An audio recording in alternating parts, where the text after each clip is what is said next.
What's up, guys? It's Wildcard Weekend, and this is your DraftKings NFL Wildcard Weekend first look, where we're going to take a look at. I'm actually going to break this one up. Well, let me put it like this. DraftKings has these contests broken up into a 2-game Saturday, a 3-game Sunday, and a 1-game Monday showdown, or they have it all in a single super contest here, the Saturday to Monday special, where you can actually just play all of these games. And so as I was about to do this video, I'm kind of thinking, how am I going to break this down? Should I do the end? And I think what I'm going to do is do the entire slate in one large breakdown, right? So we're going to look at the entirety of the wildcard weekend, all of the players, and then maybe we'll give a little nod to the individual slates. But I really like playing the big slate as well. So with that being said, let's take a look at the DFS Army Domination Station, and we're going to pull up the Saturday through Monday, the game cards. This gives us our first look, our first understanding, which games could go high, which games could go low, which games could pop, and which teams could pop. We want to look at team totals and game totals. So we're going to jump right into that. We're going to jump on these game totals and team totals and see who's popping. Of course, before we get into this, I want to quickly congratulate some of our big winners from Week 18. Bentman 013, longtime DFS Army subscriber, takes down the Minimax. You guys think, oh, Minimax, bullshit, 50-cent entries. Oh, look at it. He's got $1 million. No, he doesn't. That's a 50-cent entry, right? Ran 150, took it down, a lineup good enough to win the Millie Maker. Congratulations, Bentman 013, my homie, right? For taking down a 10K win. What a great way to end the regular season. Solutions of Shea, also a 10K winner over on FanDuel in the Saturday Rush. And of course, let's scroll out. Razor Bengals 33, not only taking down second place on the Thursday night special and some Thursday contests, crushed a couple of them. Amazing. Really well done. And then also follows it up with a $200,000 best ball win. DFS Army subscribers crushing it to end the NFL regular season. There's more of this that goes on. NFL is going strong, but we've got NBA, college sports, everything going at DFS Army. Soon we're going to have NASCAR back. PGA's coming back. Everything's happening here at DFS Army. You want to get in there right now. Promo code Geek, 10% off VIP. That's what you want. Full VIP. Not to mention the props team is absolutely destroying it. Already up something like $1,500 for the month, and it's 2 days. It's 1 week into the month. So the Pick'em sub is crushing it as well. So you guys just want to be a part of the team, part of DFS Army, check it out. Promo code Geek. Okay, let's take a look at these game tiles for the Saturday, Sunday, Monday combo slate, and we'll go over the whole thing. So first up, we've got the Chargers at Houston, and these games are lined up by date. So these will be the Saturday games.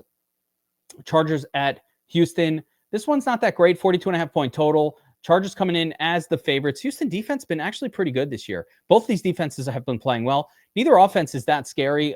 Certainly Houston has not had a wonderful year offensively. So, sure, why not? But that game doesn't really pop. Second game on the Saturday slate, Steelers at the Ravens. Ravens heavy favorite in this one. This game has played out a few times already this year. Steelers usually play the Ravens tough, and in previous Steelers-Ravens games, they have not been scoring point bonanzas for Lamar Jackson per se. It's done okay, 22s, 21s. This is the playoffs, though, and studs are going to stud in the playoffs. Okay, you'll hear me say this a lot. These guys step up. There's no reason to rest anyone. The backups aren't coming in. You're playing your best guys. Studs gonna stud, and that's what Lamar Jackson is. So Lamar probably stands out as one of the top quarterbacks. Him and Josh Allen probably up there and Hurts, but will be one of the top overall quarterbacks, but is certainly the top quarterback on that Saturday only game. All right, we got the Broncos at the Bills, 47-point total. This one looks a little better. Bills have a monster team total at 27.75 points. You got to throw out what you saw. The Broncos looked amazing on Week 18. Oh my gosh, they're so good. Look at Bo Nix out there going nuts. The Chiefs were playing to lose. They were actively playing to lose. And you know what? They were not throwing. They weren't faking anything. They're just running the football, punt. Run the football, punt. Let's get it over with. That's what the Chiefs tried to do, and the Broncos took advantage. Does that mean they're great? I don't know. Do I like Bo Nix? I sure do. Do I love him here? Yeah, it's okay, but I'm going to go with those favored quarterbacks preferentially. So Josh Allen obviously stands out with that 27.75 point team total. I think Josh Allen is probably the best quarterback of the entire slate. Of the 6 games that we have to choose from, Josh Allen is probably the best, but he's also the most expensive. So we keep that in mind. Next, we got the Packers at the Eagles. The Packers offense hasn't really clicked this year. Jordan Love hasn't been that special at all this season, kind of getting a bit of a sophomore slump. He's not really a sophomore, but kind of a second year as a starter. Not been as good as last year.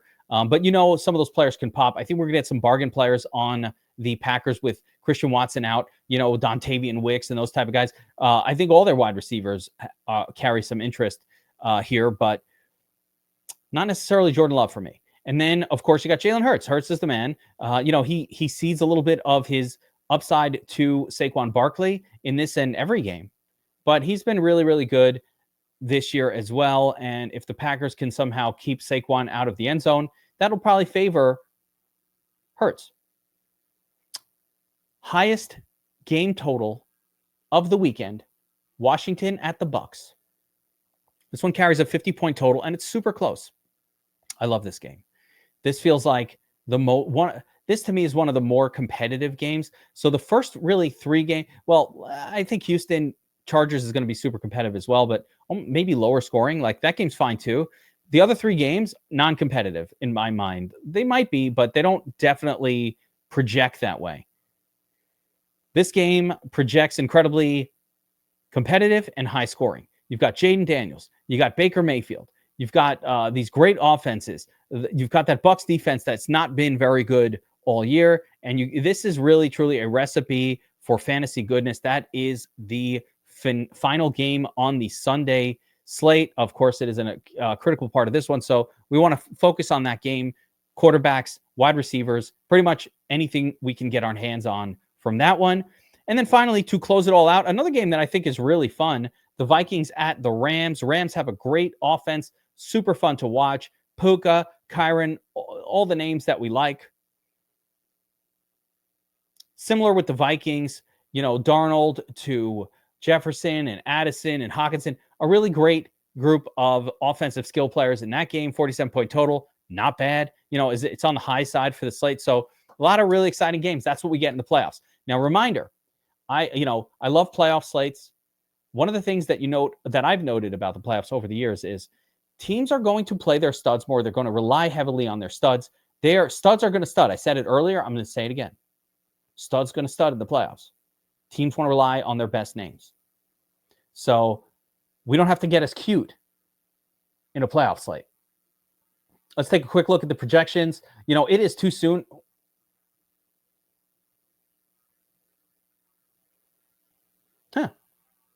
I thought it might be too soon for props, but I am seeing some props on some of these players. So let's see. Oh, okay. Wait a second here. We do have some props. So let's take a look what the props say about some of these spots. Baker Mayfield really stands out. Actually, let me sort by prop projections here. This is fun. So one of my favorite things we have at DFS Army this season is the prop-based projections, by the way. If you're just watching this and maybe you haven't watched all our videos, you don't know what that is. That is just effectively taking the props for a particular player. We have them in real time. We have our feeds. We use our proprietary formulas to convert the props into a fantasy projection for each player, right? What I love about it is it removes any kind of internal modeling. This is what people are betting on. We take it only from the sharpest books. We have a sharp book line from the Sharp app. So we're able to actually pull the props specifically from the sharpest known books, sports books, and translate that into a number. It's what made our projection model the most accurate in the industry for the 2024 season. We've always been ranked in the top 2 or 3. It goes back a long way. Check on Daily Overlay. They measure us against all the other sites. And we've always been top 2 or 3 for NFL, which is spectacular considering it's overtime. But this year, we're coming out on top because of this prop projection. So you really want to use this if you're a subscriber here. And if you're not, sucks to suck, right? But you'll get a chance to take a look at it right here and now. So the prop-based projections for all these quarterbacks, if I sort by fantasy points per dollar, really like Sam Darnold because of the price. But if we just straight sort by the prop itself, I see here you've got Josh Allen leading the way. Lamar Jackson about a point behind him. Big discount down to Jalen Hurts, but he projects about the same as Lamar. And then here we've got Jaden Daniels, who also projects about the same. So basically Lamar, Hurts, and Daniels all about the same at 22.2 or 22.3. And Josh Allen coming in a full point higher for a little bit of an increase in salary. Now, what's important about this? These are numbers that are close together, not super critical. Any one of these guys can pop for a monster score. These are not ceilings. These are mean projections. But it is good to get an idea of how to order them and see if the salaries are appropriate. Like the best that I can come up with is like it's a lot to pay for Lamar when Jaden Daniels and Hurts, who are, you know, a little bit less expensive, project about the same, right? Next up, you've got Darnold and Mayfield here, both coming in with about a 20 projection, and I like both those guys. You're saving some money. They kind of show as really good values. And then in the bringing up the rear, it's Bo Nix, Herbert, and Stafford and Stroud and Love, who are all kind of 17 or less. Herbert kind of the best of them, but you see just a fast drop. We could probably ignore Stroud, Love, and Russell Wilson for the most part. These guys are just not playing well this year and have not been putting up big scores. So outside of like big tournament upside, we're going to probably want to stay away from those guys. Let's take a look at the running back group. Nothing for Derrick Henry, but good number on Bucky Irving here. Bucky is actually projecting just as good as Saquon Barkley for a full 1,500 less. I love that. I mean, that is actionable information right there. Interesting, very interesting. Then you got, let's see, Joe Mixon at 16.7 for 7,200. Jacobs, 16.5 for 7,700. Kyron right there. So all these 7K guys project about the same. Roger Sr. there. James Cook always projects poorly for whatever reason on the sports books, but I think he is an outperformer more often than not. Got to also have some interest in J.K. Dobbins. Does not project well, but you know, that's a game where we know the Chargers like to lean heavy on their running backs. And then finally, some underdog running backs like Jaylen Warren and Najee Harris. Not my cup of tea. Wide receivers. Again, Puka leads the way in terms of the projection, but actually he's even higher than Justin Jefferson, who's right behind him and more expensive. Still both great plays. Nico Collins coming in, fine, a little bit. Actually, here, you know, if we're comparing Puka to Nico Collins, Puka's got a solid 2.5 points more projection than Nico, but is the same price. That's a big difference. Same thing pretty much with A.J. Brown. Puka is just a better play. So is Justin Jefferson. So we really want to focus on Puka and Justin Jefferson when we're paying up. Mike Evans, we love him, always stacked with his quarterback. Ladd McConkey looks really good here with a 16-pointer. Let's see. Yeah, I mean, Ladd at 16 is quite better than anything underneath him. So, yeah, Ladd McConkey projects really well. Let's sort by fantasy points per dollar. Yeah, then we'd have to go down like a K-Shack.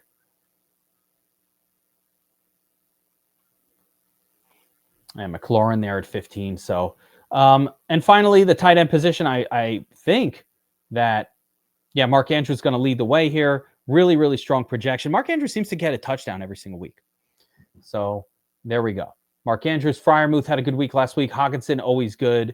Ertz has had some big weeks as well. So that'll probably be where we want to target, and then maybe some game stack kind of things, you know, Goddard with Hurts and that kind of thing. So with all that being said, let's jump over to DraftKings and let's start to build a first look lineup for this giant super slate. Now, keep in mind, here on the channel, we will be coming back with the tournament tactics Thursday or Friday. We will cover the Saturday only and Sunday only slates individually. We'll go in depth. We'll get Bobby Wow and Burns and the crew together with Josiah, and we'll kind of dive in as much as we can. I love those slates, and I love attacking them with mass multi-entry. The shorter the slate, the better. Like 2-game, spectacular. 3-game, wonderful, super fun. But here we have 6 games, and that's also a really good number. So with that being said, we already talked about this. Josh Allen does stand out above and beyond. And he's probably the top play at quarterback on this entire slate. If I'm not playing him, he's not super easy to stack, but that's fine. If I'm not playing him, Lamar is okay. Jaden, Baker, that's kind of, and Hurts, all very much playable. Basically, all these guys are good. These are teams in the playoffs. They're all good teams, and they're all good players. So it doesn't really matter too much in terms of how he started off, but it's going to be how we build it. So I think the best value on a points per dollar basis is Josh Allen. So we're going to try to plug him in here and just start with the big dog in the first look. Now let's see if we can afford a lineup built around Josh Allen. There are some players that we can stack him up with. Lamar too. I'm actually going to take stacking lighter than I normally do for these, because unlike a main slate where 4 or 5, maybe 40, 50% of the games are just garbage, uncompetitive. Here we've got the playoffs. Every team is all out to ball out. So we just need to plug in the names that are the best names and values for the dollar and hope for the best. So we already saw that Puka was the strongest projected wide receiver. So I'm going to plug him in here at the wide receiver position. So we got Josh Allen, we got Puka. We're spending up. It's a problem. Let's look at the defense here and get that handled. So for the most part, most of these defenses are not going to feel all that viable. What I mean by that is, Steelers are cheap, and that's great, but they're taking on Baltimore. Baltimore does not give out points to opposing defenses. Same with the Broncos. They're against Buffalo, at Buffalo. That's not a good scene. Packers, again, at the Eagles. The Eagles defense is where we want to be, not the Packers. I think the first kind of viable defense play is probably the Texans, just at home in this sort of lower scoring game against Houston. I think the Rams would be okay. I'm not dying to spend up on a defense here. If we have to spend up, I think you want these home teams like Baltimore, Buffalo, and Philadelphia. In these 3 games, we can get to 30, these kind of prices. That'd be fine. I don't really want to spend $3,700. So I think we'll go Houston here and take the cheapest home team defense. If we can afford to upgrade it at the end of this, we will. All right. Next, let's jump to tight end. And again, I want to fill out these spots, get an idea of how much salary remaining I can get to understand how I have to build the rest of the lineup. So at tight end, we already saw Mark Andrews, again, above and beyond everyone else. Freiermuth had a really good game against Baltimore in their recent game. That Zerk Ertz had a couple good games. Hawkinson's really interesting to me here at 4,200. Kate Otten might come back as well, and he could be interesting. But I think for this initial lineup, I'm going to go with Mark Andrews, our top tight end of the slate. He's been catching touchdowns every week. So he always seems to be there. Plus Zay Flowers being banged up. Don't know if he's going to play. If he's out, that increases the likelihood that, targets go elsewhere. So we'll plug in Andrews here at tight end. And again, I already talked about a lot of these guys, but Freiermuth is fine. Hawkinson really stands out to me as well. And I think even Tucker Kraft and that is all good. We don't really save that much pushing down, but Isaiah Likely, probably an acceptable play as well. Maybe the cheapest acceptable play as of right now. Tyler Higbee, can he get it done? He has been seeing some targets as well. So, maybe Tyler Higbee, I don't know. If we're going to have to save some funds, that's another spot where I'd probably look to find some savings. And we probably will, because it's going to be hard to find cheaper running backs and that kind of thing. So let's jump over to the running back group. Saquon Barkley, sure. Derrick Henry, what did he do against Pittsburgh? 23.5, 23.9, and an 11.5. So, Derrick Henry usually is doing well when the team's winning, and I expect the team to win. He's a good play. Jacobs, underdog running back, playable, but not anything that blows my mind. Joe Mixon also, I don't really want to pay up this much for Joe Mixon. I don't mind it. But the first name I'm going to plug in is Bucky Irving. We already saw, based on the projection, Bucky just stands out above the other running backs. It's just higher than other ones of a similar price. He projects the same. His prop projection is the same as Saquon Barkley. To me, that's crazy. Let me refresh it. Yep, it's still there. So nothing's changing. I think Bucky is our first running back. Now, note what's happening here. $49.50. We're running out of money before we even get started. This is the problem with playing the expensive quarterback, and we might have to adjust. Let's see. All right. RB2. Again, Barkley, great if we can get there. Derrick Henry, good. Jacobs, no. I want favored running. That's another thing. We've been talking about this all year. We want to target running backs on favored teams whenever possible. Those guys will get us the best results. So we really want to try to force favored running backs or running backs in games that we think will be competitive enough that they don't need to be favored. It's still going to be competitive. So that's probably why, like a Najee Harris, for example, is priced this low. He's $5K. He's an underdog going up against a really good defense. Warren, $5,200. Let's see here. Harris, no, very bad. Warren, gross. So, yeah, that is not a great projection. Cook. Aaron Jones could work at $6K. Joe Mixon, not bad, but of course, Irving, better. Maybe Kyron. Maybe Kyron's the right mix. Maybe Kyron. What's the price? Yeah, $7,400. Or might as well try to get to Saquon, but you have no salary left. So yes, do I love Saquon? Yes. Do I love him in that game? Yes. Can we afford it in this approach? No. All right. So I'm going to adjust. We're adjusting on the fly. It's not going to work. Can't play Josh Allen. This is why you got to pay down. Let's go Sam Darnold. And with Darnold in there, we're up against the Rams. I think this is a high-scoring game, high-flying game. I wouldn't minded Washington, Tampa. You know what the other one is? Wait, Mayfield, Darnold, about the same. You know, let's roll with Mayfield. Let's go back to Baker. He's helped get us here, right? And Baker's a little more fun to stack because with him we've got McMillan, who's been doing well, and we've got Evans. So I'm going to plug him in with McMillan, and we're going to start with a little stack there. $37.50, not going to work. So again, we're going to have to drop down and play a different defense than I have plugged in order to sort of make a lineup successful. Now, one other thing to know, the shorter the slate, the more viable double tight end can be. Tight end in the flex. So do I think this is a double tight end slate? Maybe. It's definitely, it's not a double tight end slate. Inactive, misses third consecutive game. All right, so he's recovering. I'll just drop down to Hawkinson, who's just a tight end that I really like, and it saves us some money. All right, back up to it. I want to talk through these wide receivers and just get an overall sense of it, even though we know now we're going to have to super punt this with somebody under 4K. So we'll try to figure that part out. But looking at these wide receivers, yeah, Evans, Jefferson, great, right, against the Rams. Mike Evans, sure, stacked with Baker primarily. 14 targets. He's just great, right? It's going to be on his game. Love Mike Evans. Nico Collins, I'm less excited about Nico based on his projection. The volume hasn't necessarily been there. I don't love the quarterback, so it's fine. Same with AJ Brown. I don't really love the AJ Brown play. I think he's been overpriced all year. They don't throw it that much in Philadelphia, so going to pass on that. Ladd McConkey has been spectacular. When I spectacular, he's just consistent. The double-digit targets aren't always there.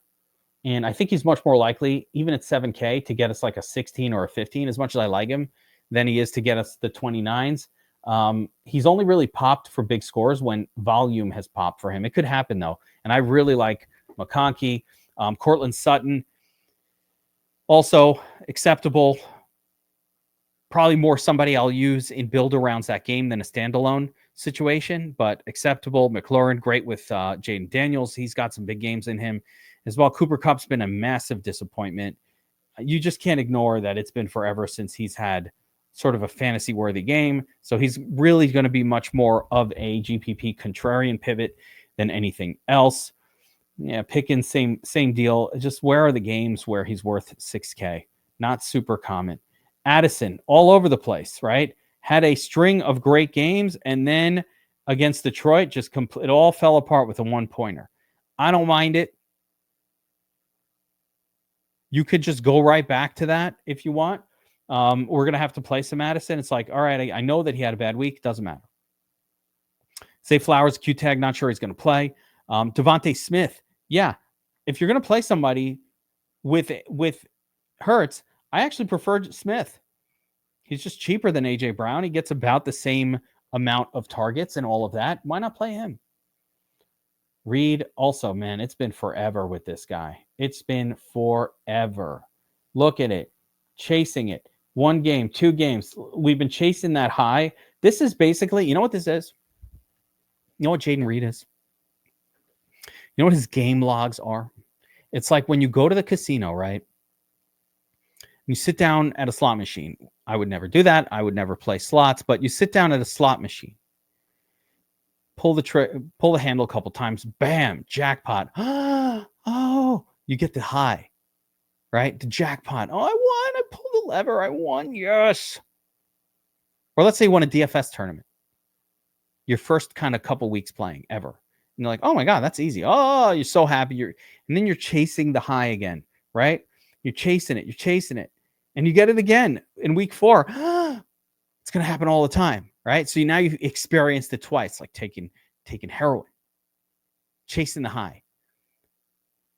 After that, we've been chasing the high of those 30-point games since week 4. Dud. Almost 19-pointer. Okay. But disappointing relative to salary, but all right, maybe something's happening. No, dud. Oh, again, almost there. Still a little under.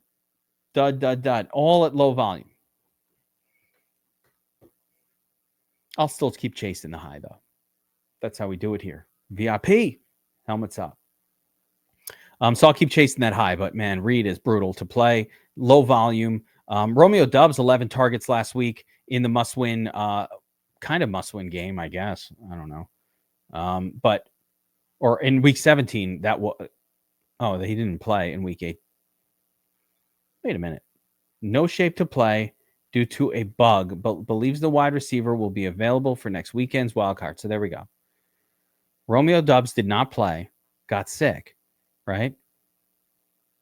But this week, Christian Watson is out. That means Romeo Doubs will be on the field, him and Wicks, pretty much the whole game. No Watson. When one guy's out, the other 2 play. I would rather pay down for even Wicks, so I'm going to go there here. But Romeo Doubs, absolutely playable there. K-Shack, fine. Marvin Mims. I mean, this dude has just been getting it done. 2 weeks in a row, 2 touchdowns. Can he keep that going? Probably not. I think it's too much to ask. But it is pretty crazy. Another player I like is Rashad Bateman.